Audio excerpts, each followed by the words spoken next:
Welcome back to r/neighbors from hell, where people share stories about their crazy neighbors, and if you're new to my channel, please don't forget to subscribe to join our amazing community, and without any further ado, let's dive right into the stories. And the first one is titled, "Park in front of a fire hydrant and block my driveway, I will ruin your party." As the title should make obvious, I've got a fire hydrant in front of my house. My street has plenty of places to park. Being a residential neighborhood, you would never have to park more than a couple houses away from wherever you're trying to get to. Of course, this is still a problem if you are anything like the guy who lives across the street. Whenever his driveway is full, you can normally fit 2 to 3 cars per driveway in my neighborhood. His solution is to just park his Chevy Silverado right outside my house. Either he does not realize it is illegal to park in front of a fire hydrant, or he does not care. Either way, I live in Central Texas and we are not an area of the world where you want to F around with when it comes to fire safety. Look up 2011 Central Texas wildfires if you don't believe me. On top of that, since his truck is longer than the curb space he parks next to,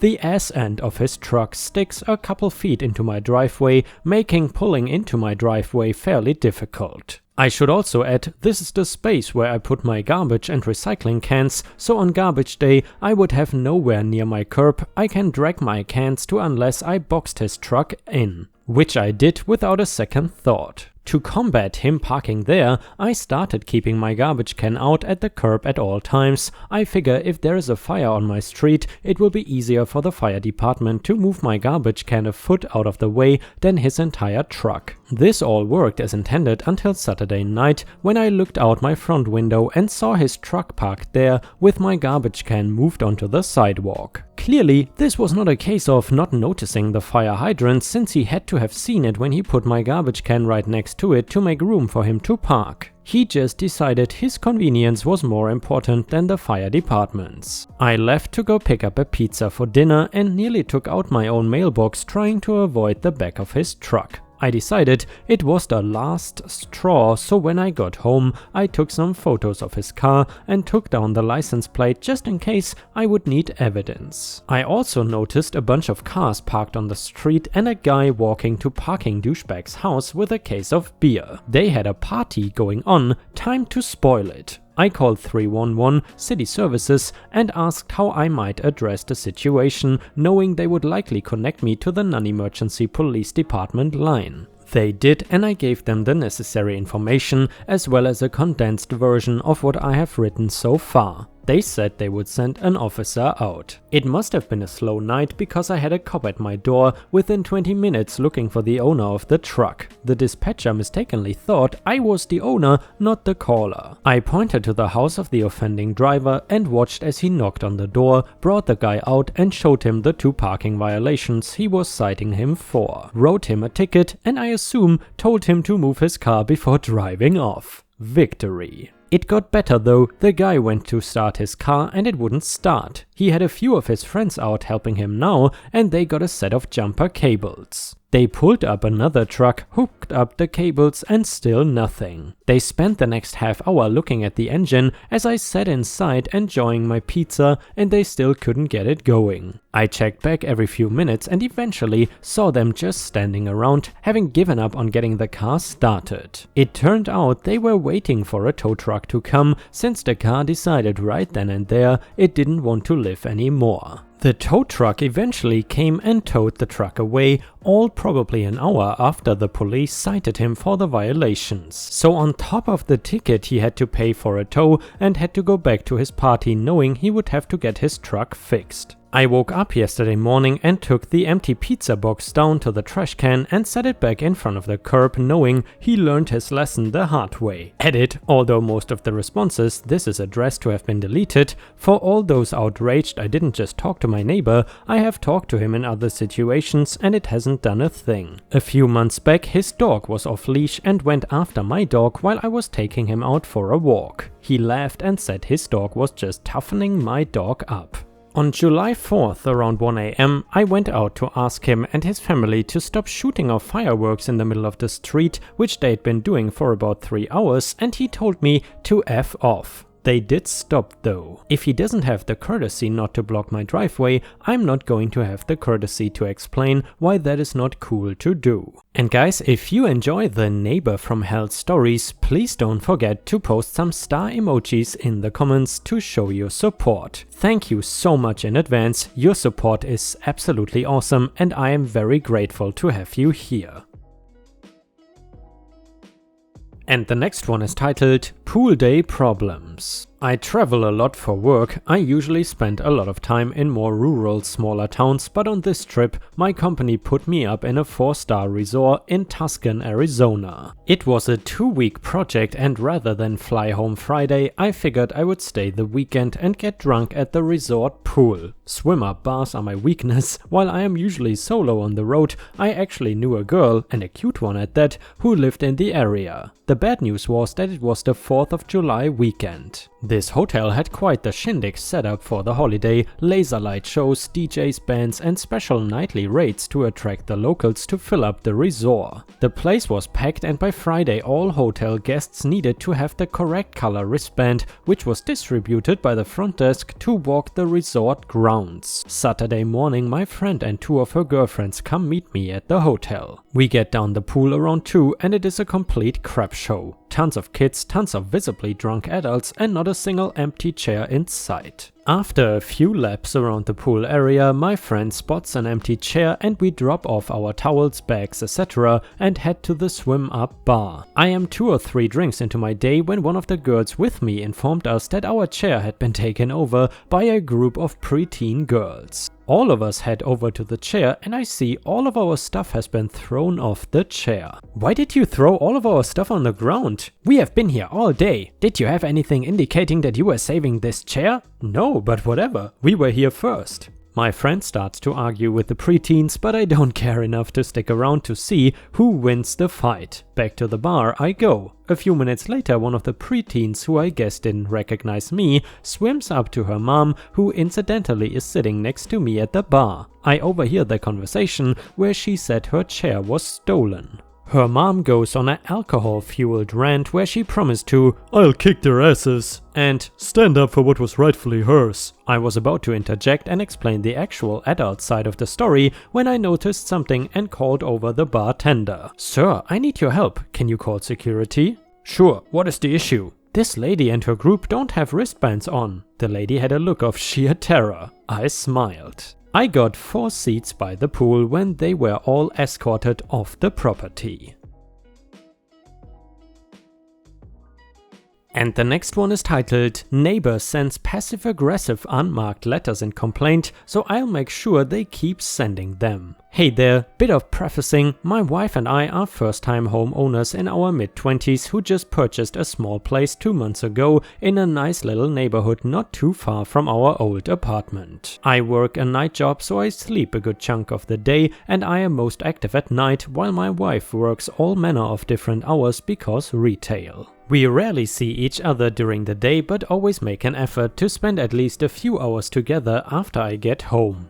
Working such hours, our chores tend to get neglected, but never to the point of being unhealthy. The lawn may go a day or 2 extra without mowing, but everything gets done. All the neighbors I've had the opportunity to meet and talk with have been nothing short of nice, and no one has been a nuisance so far. Until last month, when we received a letter in the mail from someone who wished to remain anonymous. They left no return address, no names, etc. They wanted to let us know that our grass was getting too long for their taste, looks unsightly because everyone keeps theirs short, too short actually. They practically cut it to the roots, and that behind our fence is on our property line. I was taken aback by this. I am not used to neighbors being passive-aggressive by sending anonymous letters to those they don't feel like confronting in person. Whenever anything arose in my old neighborhood, we simply spoke with them politely and it solved pretty much everything. Then again, most of the time people minded their own business unless it became obstructive or dangerous. But you know, they are at least sort of right. I had neglected my mowing duties and frankly, I should have known the area behind our fence is ours. No harm, just a bit perturbed.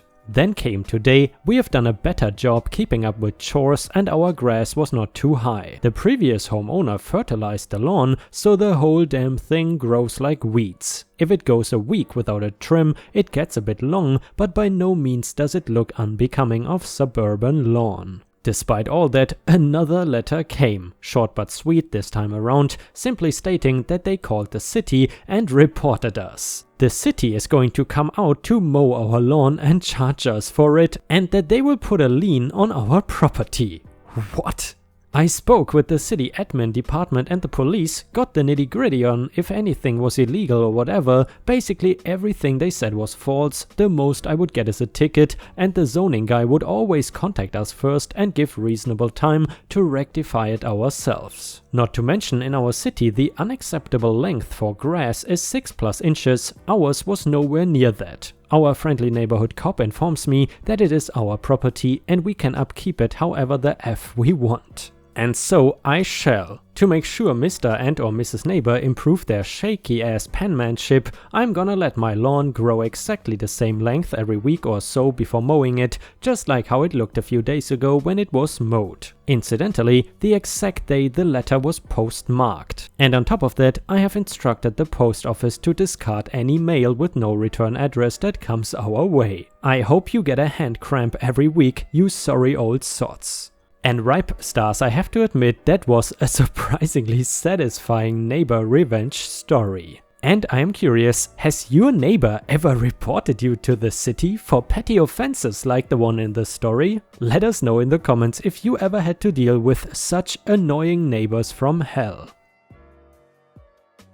And the next one is titled, "Don't honk at me in my own driveway." So to make this easier to visualize off the bat, I made a diagram of my wonky driveway. My house has a paved lot in front of it because it used to be for parking when the house was the major's house, as well as for when my grandparents ran their businesses out of it. The driveway also goes alongside of the house and opens into another pretty big area. Basically, what I'm saying is that I have a lot of driveway. My parents park in the back area / in by the garage, while I park out front in the lot by the street. People like to think that they also may use our driveway to pull over and text a bit, read a map, etc. But no, it is my driveway, damn it. The other day I was poised to pull westward out of my driveway, the way I always go to start my journey to visit my sister who lives about 40 miles away. I was checking traffic before I even attempted to pull into the road when someone started pulling into the lot part of my driveway, looking to make a U-turn and go back eastbound down the street. Where they ended up going was right in the way of me seeing oncoming traffic, so we ended up reaching an impasse. Apparently me trying to get out of my driveway was taking too long for this person, so they honked at me. It is annoying enough when people honk at you in the streets for something you cannot help, let alone on your own property. As I was still technically safely within my own driveway and not yet pulled into the road, I simply parked my car on the spot, turned it off and got out. The other person looked like they were about to get out of their car to confront me, but all I did was walk through my driveway lot, through my lawn, up to my front door and into my house. You know, leaving my car right in their way. They had to back the F up into the road and make a U-turn down the street. Don't honk at me in my own driveway, damn it. And the next one was posted on our own subreddit r/ripe stories by user evilcatil or Catil, I'm not sure, sorry, and it is titled "The Milk Street Drunk Girl." And by the way guys, this is not really a revenge story but more of a bonus story. So this happened about 10 years ago on the first weekend in October. Our property is in a suburb about 30 minutes away from Boston. So it was a late night and I was just going to bed. It was around 1 AM and I hear this strange keening crying coming from close nearby. Our house is about 30 feet away from any public street or walkway, so this was quite odd. So out of curiosity, I looked out my bedroom window and looked down. And it was then that I saw a person crouching in my bushes near my downstairs windows. Shocked, I then opened my bedroom window and asked them, "What are you doing there?" Then I heard her drunkenly slurred crooning of "Milk Street, The drunk girl looked up at me and crouched more into my bushes. This was not good. I grabbed my bat and grabbed my phone to call the police to extract this drunken girl. My husband grew very concerned and went to open the front door to tell her to get out of our shrubs before she broke something, foreshadowing what was to come. Surprised, the drunken girl started slowly wobbling and weaving away towards the street. She was barefoot and was in no way dressed for such a brisk fall night. Minutes after calling the police, they arrived with 3 police cars. The drunken girl had just reached the end of our driveway and was startled by their sudden appearance. She then tried to very drunkenly flee the police directly into the light post at the end of our driveway. Crash! She fell like a bag of soggy potatoes into the post. Everything went crashing down with the light on the post exploding into a giant mess of broken glass and metal. The police looked stunned by this sudden mess, and it took them a minute to react and pick the very drunk girl up. The police to the drunk girl, "Do you know where you are? How did you get here, honey?" The drunken girl, "They said they were going to take me to Milk Street." The police, "Where are you driving? Where are your shoes?" The drunk girl keening, "Milk Street." The police arrested the very drunken girl as we started sweeping up all of the broken glass. They sent an officer down the street a ways and he found her shoes and cell phone in the street. They advised us that she probably did not have any way to pay for our broken post and light, so it would be best to not seek monies from her for it. The light and post ended up costing us over $600 to repair and replace. We never saw the Milk Street drunk girl again, but I hope someday that she makes her way there and that she doesn't end up so horribly lost again. They say that on calm dark nights, if you listen closely, you can still hear her calling and keening, "Milk Street." And the next one is a bonus story from r/ripe stories and is titled, "My psychopathic neighbor flees the country, then gets extradited back." And guys, I'm not sure if I would call this a classic revenge story, but it's more of a you get what you deserve story. Firstly, I would just like to say that I'm sharing this saga, shall we say, because I have always wanted to share this story on Reddit, but have never found a subreddit that would allow this story until now. Second, I think this is too crazy of a story to tell, and not telling would be a mistake. Secondly, before I begin, I would like to describe to you what my neighbor looked like, so you can get the full experience. Imagine a bald-haired white man with huge bushy black eyebrows, huge squarish glasses, and wore a checkered button-up shirt.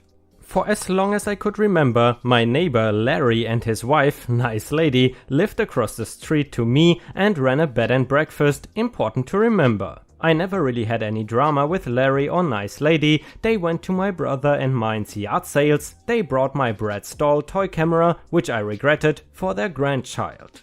The series of unfortunate events first began for myself and family when we returned to Australia after we lived in Denmark to be closer to my dad's family for 2 years. My family had adopted 2 puppies, Luke and Sherlock, and the dogs, mainly Sherlock, loved to bark at every minute thing. Larry did not like this, so one day Larry comes barging on our front door and says something along the lines of, "Shut your effing dogs up." My dad, being a "I don't take this creepy old man's shit" type of guy, opens the door and says, "Get off my effing property." Larry does not, and my dad physically throws him off our property after warning him multiple times. Larry swears revenge and calls the police for assault and complains about my dogs. My dad does the same. The police come to my house and my dad explains his side of the story while the officers constantly pet my dogs. We then learn that the police have Larry on their database under several names. These names include Larry Larry, Larry Larry, and now Larry the Larry. Not kidding, this is basically the man's names, just changed 2 letters. To summarize, neither my dad or Larry sought legal action because they both could sue each other, aggravated assault my dad, and trespassing Larry. I just want to comment that someone from our local council was sent over due to a noise complaint, my dogs. Ironically, the council member came while my dogs were away, she did not know, so the complaint was dismissed.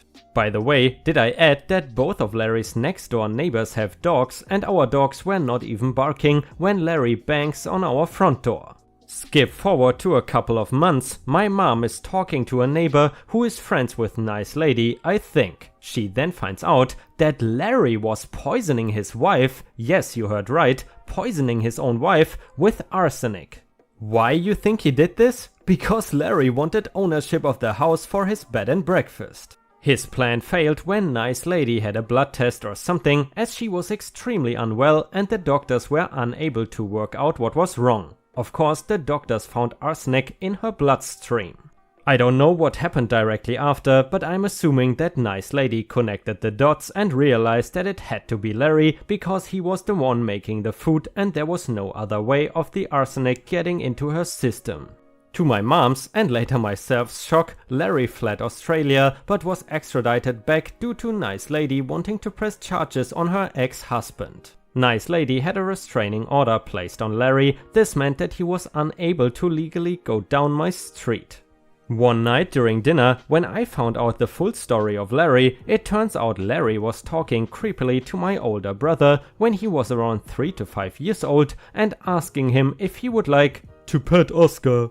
To give you an idea of Oscar the cat and his relationship with Larry, envision an entitled parent who loved its child too much. I can remember Larry wailing to Oscar, who was hiding on the roof, saying, "Come down, Oscar, please." I included this cause because I thought it was funny, and it's like, you do realize that cats do this all the time, right? Also because Oscar, like seriously mate, what were you thinking with that name? It's a cat. Here we are, early 2020, nice wife has moved out, a family has moved in. I thought that I had finished Larry, nothing new, nothing to add, but boy was I wrong. I had neighbors who lived 3 doors up and moved out a couple of years ago. Their house has been sold 5 times in the past 20 years by the same real estate agent, each time getting sold for $250,000 more, so my former neighbors decided to see how much it would sell for and what it looked like now. I, for some reason, said, "Did you hear about Larry?" One of my neighbors said, "No." I then smiled and told her husband and son the entire story. And the neighbor adds that when husband was on deployment and son was still a baby, Larry would just randomly walk into the house, did not knock, did not say that he was there, just came inside. I was alone with a baby, who knows what he could have done, I was terrified, and Larry always said that nice lady was sick and they had no idea what was wrong with her. At this point, I'm not surprised. So at last, we are at the end, nothing has happened, I've never seen Larry the Larry ever again, and I hope to never see him again. Thank you all, sorry in advance if there are any spelling mistakes, this seems to have been written strangely, I've tried not to, but it is what it is. And ripe stars, unfortunately we have already reached the end of today's video. I hope you enjoyed the content. However, if you cannot wait for more ripe content, then I suggest you head on over to patreon.com/ripeyoutube, where you can find more exclusive Reddit content read by me. Patreon subscriptions start at just $1 per month, and for $1 your name will show up at the end of each of my new videos. However, if you are willing to spend $3 per month, you will get access to more than 50 exclusive Reddit videos, mostly just no mother-in-law stories. However, please understand, I don't want to pressure anyone into spending money, because I am already incredibly grateful that you watch my videos every single day. Thank you so much for your daily support, it really means the world to me, and I hope to see you again tomorrow for the next video.